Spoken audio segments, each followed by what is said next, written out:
অর্থবছরের ৮ মাসে বিদেশি ঋণের ১০% অর্থ ব্যবহার করতে পারেনি ১১ মন্ত্রণালয় ও বিভাগ। এই তালিকায় প্রাথমিক ও গণশিক্ষা মন্ত্রণালয়, আর্থিক প্রতিষ্ঠান বিভাগ এবং বেবিচকের মতো গুরুত্বপূর্ণ সংস্থা। অন্যদিকে বরাদ্দের চেয়ে বেশি ব্যবহারের উদাহরণ সৃষ্টি করেছে তথ্য ও সম্প্রচার বিভাগ। বিশ্লেষকরা বলছেন, বিদেশি ঋণে লুটপাটের সুযোগ কম থাকায় বাস্তবায়নে অনীহা থাকে একটি চক্রের। ইমদাদ হোসেনের বিশেষ প্রতিবেদন। দেশের উন্নয়ন প্রকল্পের বড় একটা অংশই বাস্তবায়িত হয় বিদেশি ঋণের টাকায়, কিন্তু কেনাকাটা, পরিবীক্ষণ সহ নানামুখী শর্তের কারণে ইচ্ছামতো কাজ করতে পারে না সংশ্লিষ্ট সংস্থাগুলো। ফলে বিপুল অর্থ জমে থাকছে প্রতি বছরই। বিদেশি ঋণের টাকায় প্রকল্প বাস্তবায়নের দুরবস্থার করুণ চিত্র উঠে এসেছে আইএমএডির প্রতিবেদনে। এতে বলা হয়, অর্থবছরে ৮ মাসে ১০% ব্যয় করতে পারেনি ১১টি সংস্থা। এর মধ্যে সবচেয়ে ভয়াবহ বেবিচকের অগ্রগতি।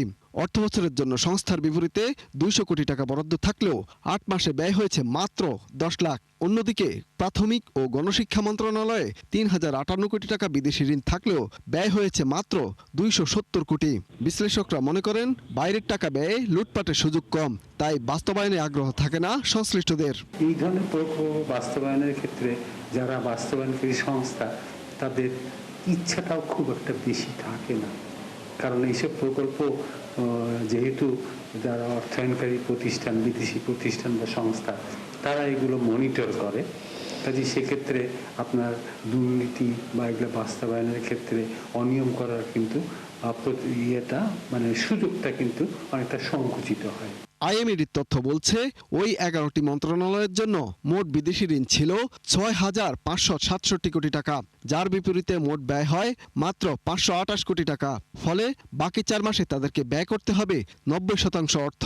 শুধু তাই নয়, চ্যালেঞ্জ রয়েছে সার্বিক এডিপি বাস্তবায়নেও।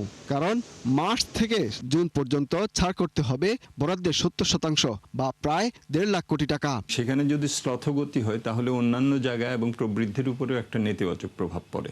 সো এইটা পুনর্বিবেচনা করে আগামীতে এই ধরনের প্রকল্প নেয়ার ক্ষেত্রে এই সমস্যাগুলি সমাধান করেই আমাদেরকে অগ্রসর হতে হবে। যেসব প্রকল্পগুলিতে বৈদেশিক ঋণের একটা বড় কম্পোনেন্ট আছে, সেখানে কি জন্য এগুলো বাস্তবায়িত হচ্ছে না, সেটার পুনর্মূল্যায়ন করা দরকার।